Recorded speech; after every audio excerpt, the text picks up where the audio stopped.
sering disangsi, hingga Raisi berkata Iran siap membahas nuklir namun tanpa tekanan Barat.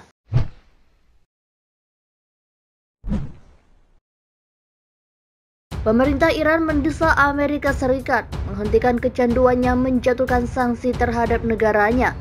Usai Kementerian Keuangan Amerika Serikat mengumumkan sanksi finansial terhadap 4 warganya, Washington harus memahami bahwa ia tidak memiliki pilihan lain selain melepas kecanduannya terhadap sanksi dan menunjukkan rasa hormat, baik dalam pernyataannya maupun dalam perilakunya terhadap Iran. Kemenkeu Amerika Serikat mengumumkan sanksi terhadap 4 operasi intelijen Iran yang dituduh merencanakan penculikan terhadap salah satu jurnalis di Amerika Serikat keturunan Iran. Menurut dakwaan pemerintah Amerika Serikat, para perwira intelijen mencoba memaksa kerabat jurnalis blasteran Amerika Iran, Masih Ali Nejad, yang berbasis di Iran untuk memancingnya pergi ke negara ketiga. Hal itu dilakukan agar ia bisa ditangkap dan dibawa ke Iran untuk dijebloskan ke penjara. Namun, saat itu gagal. Pihak Iran kemudian diduga menyewa penyelidik swasta Amerika Serikat untuk memantau selama 2 tahun terakhir. Khatibzadeh menyangkal tuduhan itu. Ia menyebut hal tersebut sebagai skenario Hollywood, tak berdasar dan tak masuk akal. Iran dan Amerika Serikat memang kerap berselisih. Di bawah kekuasaan Trump, Washington secara sepihak keluar dari perjanjian nuklir 2015. Kesepakatan itu menawarkan bantuan kepada Iran dari sanksi yang menjeratnya sebagai imbalan atas pembatasan program nuklir. Teheran bersedia masuk lagi ke Fakta Nuklir 2015 jika Amerika Serikat kembali ke kesepakatan dan mencabut sanksi terhadapnya. Bulan lalu, Prancis, Jerman, dan Inggris menyatakan keprihatinannya mengenai laporan PBB yang mengonfirmasi Iran memproduksi uranium hingga 20% fisil murni dan menambah kapasitas produksi uranium yang diperkaya menjadi 60%. Iran mengaku program nuklirnya damai.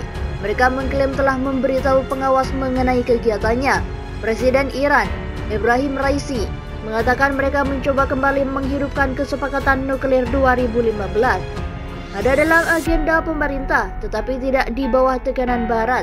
Raisi menyatakan pembicaraan kelanjutan Wina soal menghidupkan kembali fakta nuklir ada dalam agenda, tapi bukan pembicaraan demi pembicaraan atau negosiasi demi negosiasi. Dalam pembicaraan ini kami berusaha untuk mendapat pencabutan sanksi yang menindas. Kami tidak akan menyerah pada kepentingan bangsa Iran yang besar. Presiden Amerika Serikat Joe Biden mengatakan ingin bergabung kembali dalam fakta tersebut.